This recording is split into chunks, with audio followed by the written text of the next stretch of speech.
नमस्कार मित्रों, स्वागत है आपका एक और नए वीडियो के साथ। आज फिर से अध्ययन करेंगे हम सर्किल से जुड़े कुछ प्रश्नों के हल करके देखेंगे। चलिए आइए इस वीडियो को शुरू करते हैं। सबसे पहला जो क्वेश्चन है, इसमें थोड़ा क्वेश्चन इंपॉर्टेंट है, हल्का डिफिकल्ट भी लग सकता है। क्वेश्चन में क्या दिया गया है, P और Q एक स्पर्श रेखा दिया गया है और A वाला एंगल का वैल्यू 50 डिग्री दिया गया है, कोण QPR का। हमसे क्या पूछा है, यहाँ पर एक बिंदु S दिया गया है जिसको पूछा है हमसे कि QSR का वैल्यू कितना आएगा। चलिए इसको कैसे सोल्व करते हैं, आइए देखते हैं, सीखते हैं। सबसे पहला क्वेश्चन हमने लिया है, क्या करते हैं मित्रों, इसमें कुछ अपने से कारीगरी करनी पड़ेगी। ए वाला लाइन को यहां से यदि मिला दे, ऐसे देखिए ए वाला लाइन को यहां से ऐसे मिला दे, ठीक टेंजेंट पे लाके 90 डिग्री पे केंद्र से अगर मिला दे इसको, तो अब देखिए क्या हो जाता है, हमारा ए वाला एंगल हमारा कितना निकलेगा, ये दोनों त्रिभुज आपस में क्या हो जाएगा, बराबर हो जाएगा। ये बिंदु O मान लिए, केंद्र बिंदु O मानकर हमने क्या किए, केंद्र बिंदु O से एक रेडियस यहाँ डाल दिए, केंद्र बिंदु O से एक रेडियस दूसरा यहाँ पे डाल दिए, ठीक है। आर बिंदु पे टेंजेंट, तो रेडियस जो हमेशा क्या है, इस पे टेंजेंट 90 डिग्री पे आएगा, ये भी क्या आएगा 90 डिग्री पे आएगा, यानी ये एंगल भी हमारा 90 मिल जाएगा और ये भी एंगल हमारा 90 मिल जाएगा, ठीक है। यहाँ पे सिंपली समझ लीजिए कि कोण ट्रायंगल PQO बराबर ट्रायंगल हमारा हो जाएगा PRO, ठीक है। दोनों ट्रायंगल क्या होगा, आपस में बराबर हो जाएगा। जब दोनों ट्रायंगल बराबर हो गया तो अब देखिए एक ट्रायंगल का हम ए वाला वैल्यू अगर निकाल लेंगे तो दूसरा का भी सेम वैल्यू आएगा, उसी का डबल कर देंगे तो दूसरा का भी वैल्यू आ जाएगा। अब ए अगर 50 डिग्री है तो ये दो बराबर भाग में समद्विभाजित यहां से लाके कर दिए, बाइसेक्ट कर दिए इसको, तो ये क्या हो जाएगा, ए वाला हमारा 25 ऊपर 25 नीचे हो जाएगा, ठीक है। तो अब एक का ही वैल्यू निकाल लीजिए, तो मान लेते हैं हम कि कोण POQ का वैल्यू हम लोग निकाल रहे हैं, एंगल POQ का, ठीक है। ध्यान से देखते जाइएगा, एंगल POQ का जो वैल्यू हमारा आएगा वो कितना आ जाएगा, 180 डिग्री -25 डिग्री और -90 डिग्री, यानी ए वाला 50 डिग्री दो भाग में जो बटा 25 ऊपर चला गया, 25 डिग्री और 25 डिग्री नीचे आ जाएगा, ठीक है। ई वाला ट्रायंगल के लिए तो इसका देखिए वैल्यू निकालिए, तो 180 डिग्री -115 डिग्री हो गया, ठीक है। यानी ये हमारा एंगल निकल के आ जाएगा 5 डिग्री और 6, यानी 65 डिग्री। एक एंगल हमारा निकल के आ गया 65 डिग्री, ए वाला एंगल जो निकला कोण POQ। तो अब हम जानते हैं जब दोनों ट्रायंगल बराबर है यानी कि सर्वांगसम है, तो क्या हो जाएगा, हमारा जो कोण एंगल POQ बराबर एंगल हमारा क्या आ जाएगा, POR, ठीक है। बराबर एंगल POR हो जाएगा, यानी बराबर ये दोनों कितना आ जाएगा, 65 डिग्री। अब हम जानते हैं कि कोण O, केवल कोण O जो वृत्त पर मान लीजिए सेंटर केंद्र का कोण जो ये बन रहा है हमारा टोटल, ये कितना हो जाएगा, कोण O बराबर, तो यही दोनों एंगल का 65 डिग्री और प्लस 65 डिग्री, यानी 130 डिग्री, ठीक है। तो अब मित्रों क्या कीजिए, सिंपली सा बात, यदि यहां से हम एक ऐसे 90 को मिटा दीजिए, ठीक है, 90 समझने के लिए लिखे थे, 90 मिटा देते हैं, यहां से हम एक जीवा खींच देते हैं ऐसे सीधा पूरा स्ट्रेट में, ठीक है।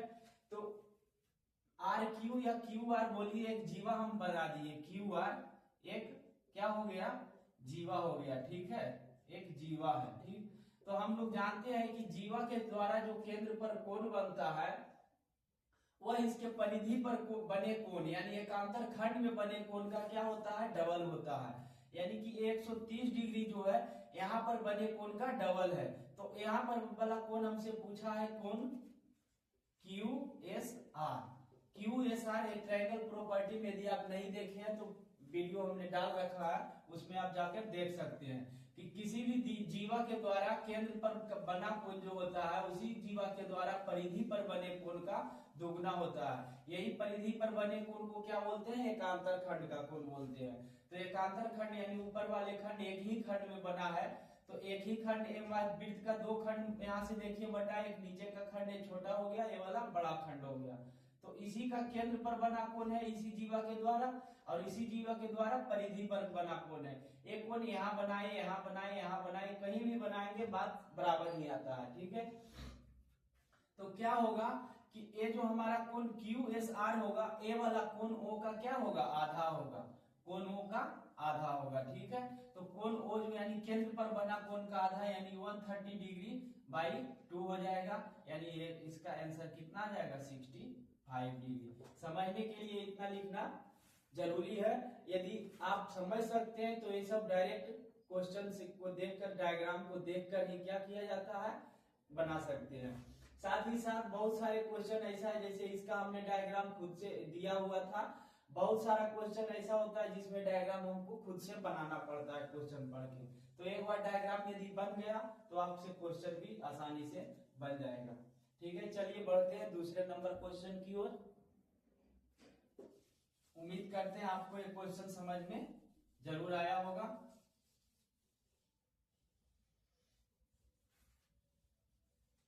थोड़ा सा समझने का केवल रहता है, बाकी हर चीज इजी ही है।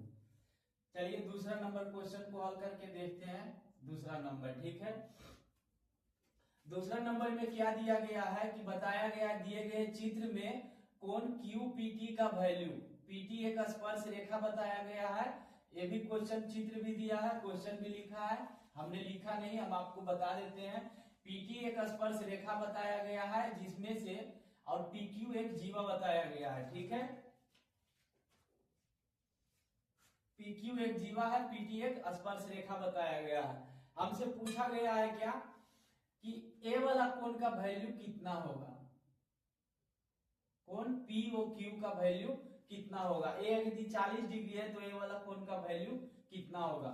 बहुत ही इजी क्वेश्चन है, इसको फिगर से भी डायरेक्ट कर सकते हैं हम। देखिए क्या करते हैं कि यहाँ से एक ऐसे यहाँ पे एकांतर खंड पे एक कोण बना देते हैं। ठीक है, इसको लाके यहाँ जोड़ दिए, तो हमारा ए जो हमने एक कंसेप्ट पढ़ा था, कंसेप्ट फॉर सर्किल वाला वीडियो में जाकर देखिएगा, तो उसमें बताए हैं कि कोई भी जीवा जो है स्पर्श रेखा के साथ जो कोण बनाती है, वही जीवा के द्वारा एकांतर खंड में बने कोण, दोनों कोण क्या होते हैं? समान होते हैं।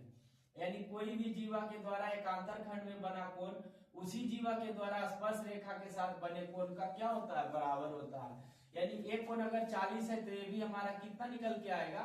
40 डिग्री ही आएगा। ठीक है, यानी यहाँ पर बिंदु हम S मान लेते हैं, तो समझ लीजिए कोण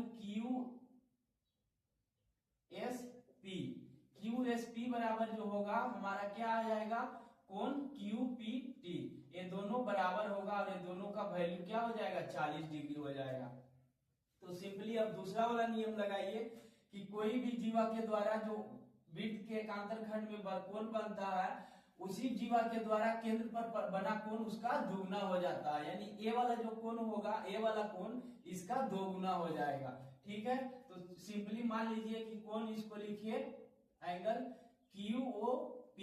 ठीक है, QOP, या इसको एंगल O भी डाल सकते हैं डायरेक्ट। यही एंगल, इसी को शॉर्ट फॉर्म में एंगल O भी डाल सकते हैं। तो QOP का जो वैल्यू आएगा वो 2 × 40 डिग्री हो जाएगा, दुगना, एकांतर खंड में बने कोण का दुगना हो जाएगा। यानी ये वाला हमारा निकल कर 80 डिग्री आ जाएगा। यही आपका आंसर हो जाएगा। ठीक है, अब बढ़ते हैं क्वेश्चन नंबर 3 की ओर।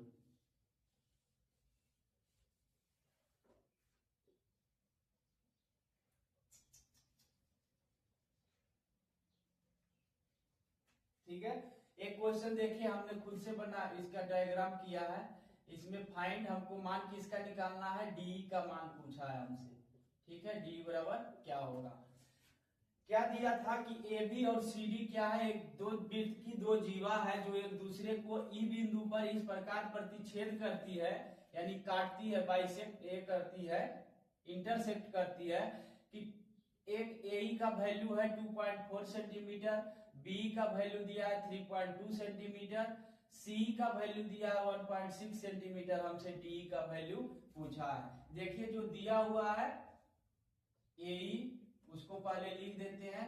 ए बराबर दिया हुआ है 2.4 सेंटीमीटर, बी का वैल्यू दिया हुआ है हमको 3.2 सेंटीमीटर, सी का वैल्यू हमको दिया हुआ है 1.6 सेंटीमीटर और डी का वैल्यू हमको दिया हो, डी का वैल्यू हमसे पूछा ही है, डी का वैल्यू क्या होगा। ठीक है, इसको वाट का सिंबल दे दीजिए या फिर लिखिए कि डी का मान क्या होगा,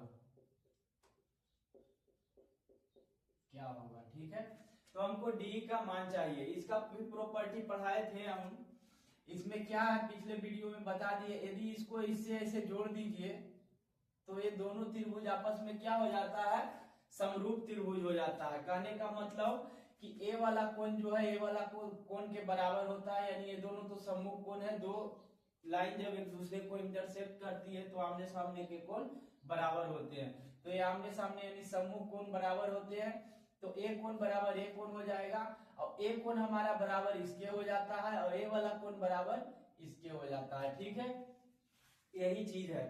तो समरूप त्रिभुज का ही इसमें फंडामेंटल लगाते हैं। क्या होता है, रेशियो भुजा ए वाला भुजा ए वाला भुजा दोनों क्या हो गया, कॉरस्पॉन्डिंग भुजा है, कॉरस्पॉन्डिंग साइड है, तो ये दोनों का रेशियो क्या होगा, समान होगा। यानी कि लिखिए इसको तो ए बटे डी बराबर हो जाएगा हमारा, फिर समझ लीजिए यहां से लीजिए तो सी बटे बी, सी बटे बी। ठीक है, ये दोनों रेशियो क्या होगा, आपस में समान होगा। अब चलिए इसी में हम लोग क्या करेंगे, सबका वैल्यू पुट कर देंगे, डी का आसानी से मिल जाएगा। ये बी को इधर ले आते हैं, डी को इधर भेज देते हैं। ठीक है, तो ए गुने बी इधर आएगा तो बी हो जाएगा, ऊपर चला जाएगा गुना, और ये देखिए सी ऊपर क्या है, यहाँ पे गुना में है, तो इसको सी को इधर यदि कर देंगे तो सी हमारा नीचे आ जाएगा, बराबर हमारा निकल के आ जाएगा डी। अब देखिए ऊपर में वैल्यू डाल दीजिए तो 2.4 इंटू 3.2 बराबर हमारा कितना नीचे निकल के आ जाएगा, 1.6 बराबर डी हो जाएगा। इसको काट दीजिए तो ये 2 टाइम में कट जाएगा, 2 से इसमें गुना कर दीजिए तो 4.8 इसका आंसर हो जाएगा। यानी डी का वैल्यू हमारा कितना निकल के आ गया, 4.8 सेंटीमीटर। ठीक है, सेंटीमीटर।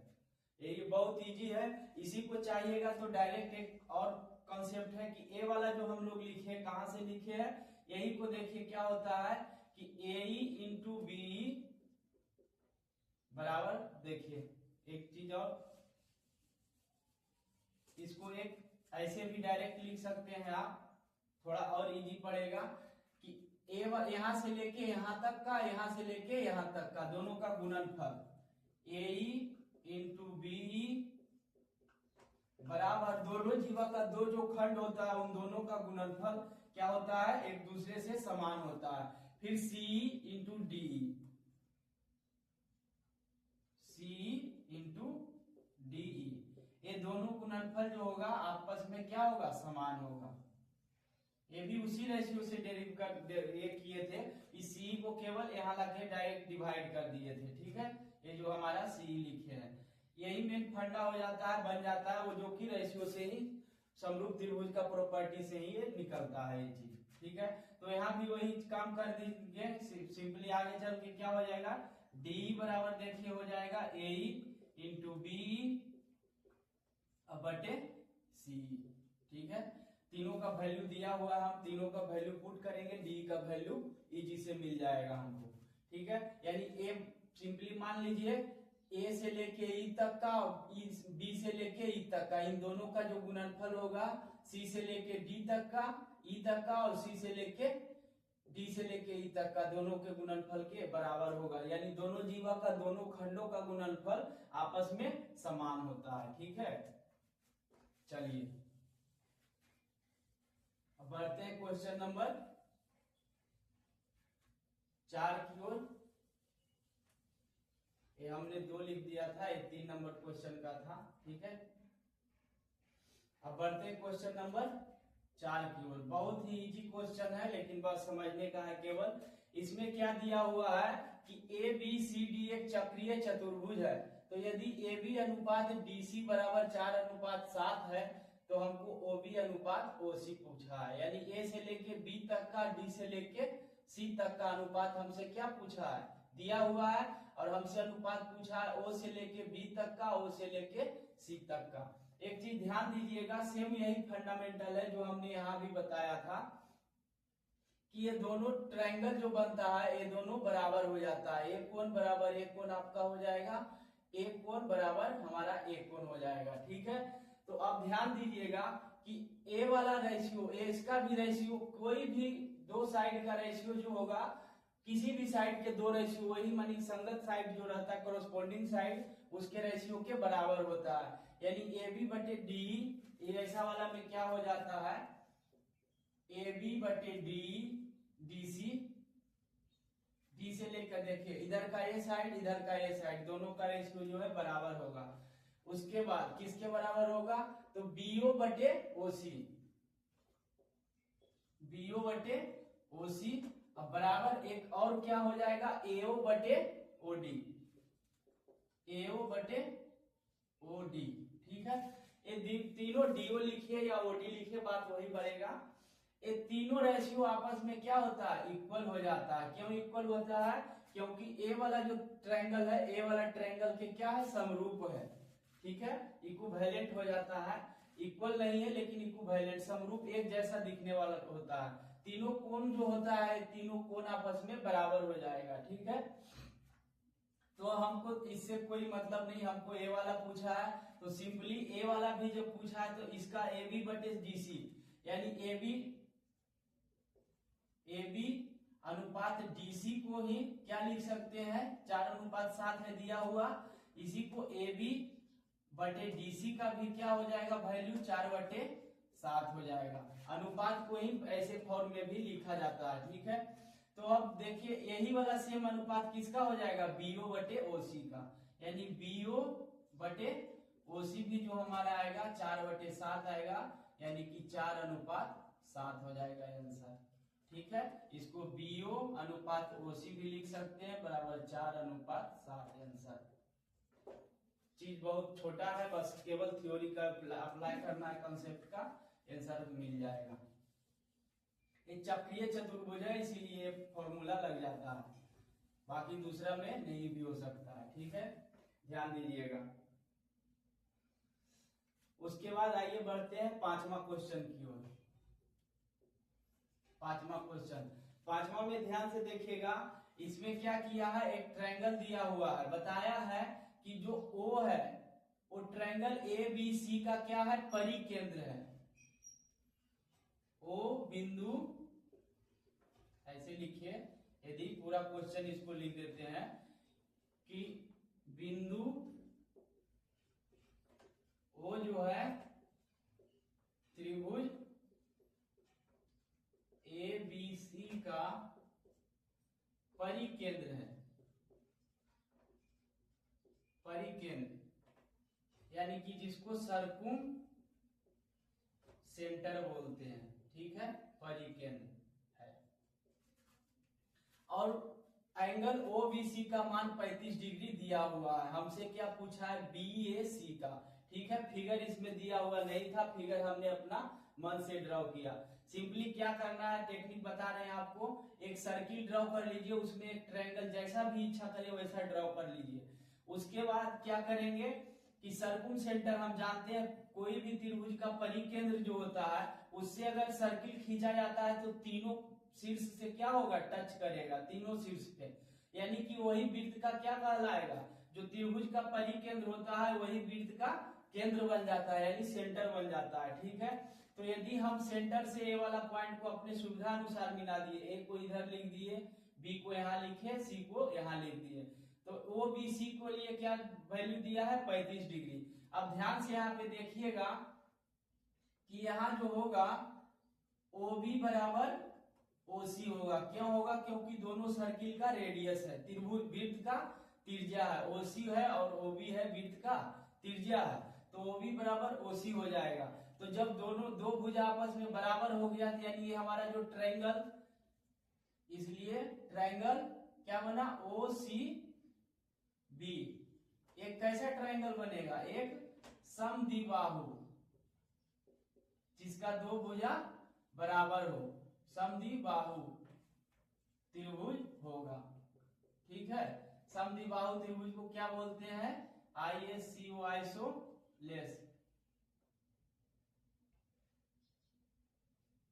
Isosceles triangle. ठीक है, आइसोलेस ट्रायंगल। तो जब दोनों भुजा बराबर हो गया तो ए वाला कोण बराबर ए वाला भी कोण हो जाएगा। यानी यहाँ पे सिंपली मान लीजिए कि इसलिए क्या हो गया, कोण OBC बराबर कोण हमारा OCB होगा। यानी दोनों का वैल्यू 35 डिग्री हो जाएगा। अच्छा, जब ये दोनों का वैल्यू 35-35 है तो हमको ए वाला वैल्यू तो आसानी से मिल जाएगा। कैसे मिल जाएगा कि ट्रायंगल OCB में हम क्या करेंगे, OCB में देखिए एंगल कौन क्या हो जाएगा, BOC का वैल्यू जो आएगा, या फिर बोलिए एंगल O का जो वैल्यू हमारा आएगा वो क्या आएगा 180 डिग्री माइनस A35 मिला के 70 डिग्री। ठीक है, ये दोनों का जोड़ के घटा देंगे 180 में तो उसका एंगल मिल जाएगा।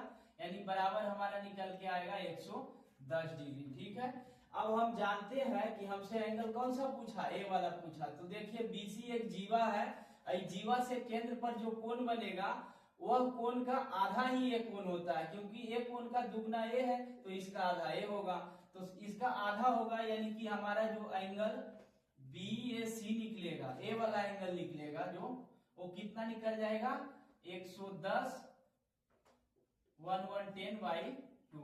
यानी कि सिंपली मान लीजिए 55 डिग्री होगा। यही आपका आंसर हो जाएगा। ठीक है, बढ़ते हैं अब नेक्स्ट क्वेश्चन की ओर।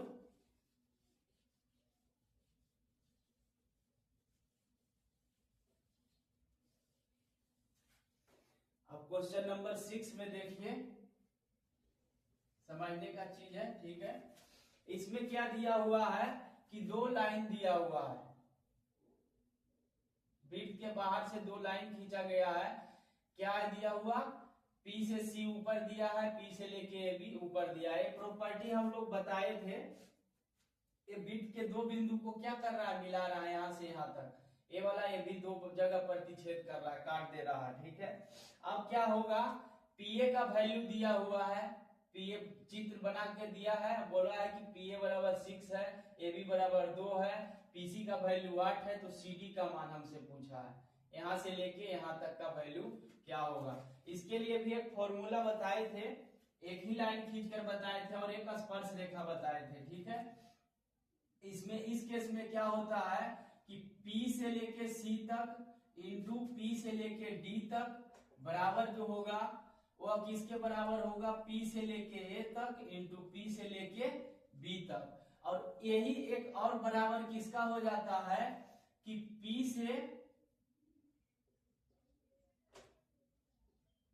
खींची गई स्पर्श रेखा, P से खींचे गए स्पर्श रेखा की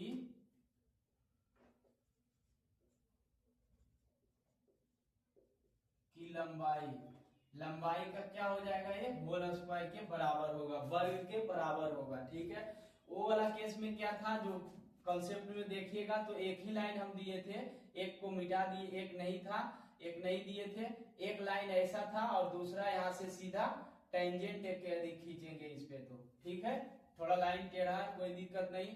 तो ये जो P से यदि वृत्त पर टेंजेंट खींचेंगे तो इसका भी लंबाई जो होगा, इसका लेंथ का L का होल स्क्वायर ये दोनों के गुणनफल के बराबर आएगा।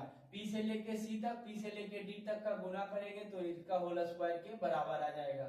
P से लेके A तक और P से लेके B तक दोनों को गुना करेंगे यानी PA इंटू PB करेंगे तो भी इसका जो टेंजेंट का लेंथ यानी L जो आएगा हमारा टेंजेंट का उसके होल स्क्वायर के बराबर होगा। ठीक है, इसमें वो चीज करना नहीं है, टेंजेंट से हमको कोई मतलब नहीं, हमको CD का सिंपली वैल्यू निकालना है। ठीक है, अब ध्यान दीजिएगा P से लेके A तक का जो दिया हुआ है कितना 6, लेकिन P से लेके B तक करना हमको AB का दिया है। तो सबसे पहले हमको PB का वैल्यू निकालना पड़ेगा, इसको इग्नोर कीजिए, ठीक है, केवल ये दोनों को लेके चलना है हमको, ए वाला।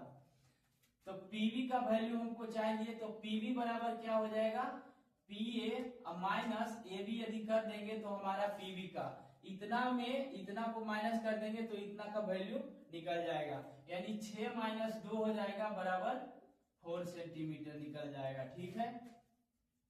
तो अब देखिए कि हम लोग इसी के जरिए PC का दिया हुआ है, PA का है, PB का मिल गया, तो PD का वैल्यू पहले निकाल लेंगे। तो PD बराबर सिंपली ऊपर यहाँ से देखिएगा, PD बराबर क्या हो जाएगा, PA इंटू PB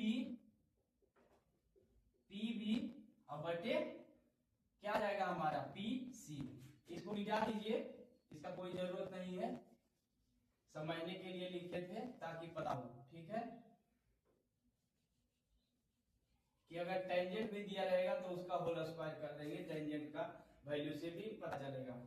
PD का निकालना है हमको, तो PA का वैल्यू हमारे पास कितना निकला, PA बराबर 6 सेंटीमीटर दिया हुआ है, PB बराबर हमको 4 मिल गया, PC का वैल्यू 8 सेंटीमीटर दिया हुआ है, तो देखिए 4 दूनी 8 3 दूनी 6, यानी PD का वैल्यू हमारा कितना निकल गया, 3 सेंटीमीटर। अब जब PD निकल गया, हमसे CD का वैल्यू पूछा है, तो CD बराबर क्या हो जाएगा, CD बराबर सिंपली मानिए PC माइनस PD, ठीक है। PC का वैल्यू 8 सेंटीमीटर दिया हुआ है, PD का वैल्यू हम उसने 3 निकाला, यानी CD का वैल्यू हमारे पास कितना निकल के आ गया, 5 सेंटीमीटर, यही हमारा, यानी CD बराबर कितना निकल गया, 5 cm। कैसे निकल गया, PC माइनस PD किए, 8 में से 3 गया बराबर 5 सेंटीमीटर, ठीक है, यही हमारा आंसर हो गया। तो यह आज के लिए इतना है मित्रों, और साथ ही साथ एक चीज और देखिएगा, हमने कुछ मिस्टेक कर दिया था कंसेप्ट फॉर सर्किल वाला में, देखिएगा प्रॉपर्टी नंबर 3 पे, उसमें क्या सेम टू सेम यही चीज है। हमने क्या बताया था कि ए वाला जो लाइन हम खींचते हैं, एकांतर खंड में जो कोण बनाते हैं, वो क्या करते हैं, इसके टेंजेंट के समांतर खींचते हैं। ऐसा बात नहीं है, समांतर हो भी सकता है, समांतर नहीं भी हो सकता है, ठीक है। यानी एक सर्किल है हमारा बनाए, यहाँ से एक जीवा ले लिए और इससे कैसे स्पर्श रेखा हो गया, तो ये जो हमारा कोण बनता है एकांतर खंड में एक केंद्र मान लीजिए, तो एक केंद्र हो जाता है इसका ऐसे। तो ये एकांतर खंड में कोण हम यहाँ भी चाहेंगे तो बना सकते हैं, यहाँ लाके जोड़ देंगे इसको। ए वाला चाहेंगे तो यहाँ भी ऐसे बना सकते हैं, एक कोण बराबर एक कोण, एक कहीं भी कोण बनाएंगे, कहीं भी यहाँ से लाके यहाँ भी जोड़ देंगे, कहीं भी कोण बनाएंगे वो भले ही इस टेंजेंट के समान हो, एक PT अगर टेंजेंट है, एक PQ एक जीवा है, तो भले ही एक कहीं भी हो, समांतर हो ना हो, किसी भी तरह से हो, तो भी क्या होता है, ए एंगल बराबर, ए अगर थीटा है तो ये भी थीटा होगा, ये भी हमारा यहाँ भी बनाएंगे एंगल, अगर एकांतर खंड में कोण तो वो भी थीटा होगा, यहाँ भी बनाएंगे तो वो भी थीटा ही होगा, कहीं भी बनाएंगे। हमने उस वीडियो में बोल दिया है कि नहीं समांतर लेते हैं एकांतर खंड बनाने के लिए, लेकिन ऐसा कोई जरूरी नहीं है, समांतर हो भी सकता है, नहीं भी हो सकता है, हमने बाद में इस चीज को रियलाइज किया, ठीक है। तो धन्यवाद मित्रों, यदि आप देखे वो वीडियो तो एक चीज सुधार लीजिएगा, और यदि नहीं देखे, आप पहली बार देख रहे हैं तो हमारे चैनल को जरूर सब्सक्राइब करें। यदि वीडियो अच्छा लगे तो लाइक भी करें, शेयर करें, कमेंट करें, यदि कोई गड़बड़ी कुछ बुझाए वैसा तो हम सुधारने की हर संभव प्रयास करेंगे। और तब तक के लिए धन्यवाद, बने रहिए हमारे साथ।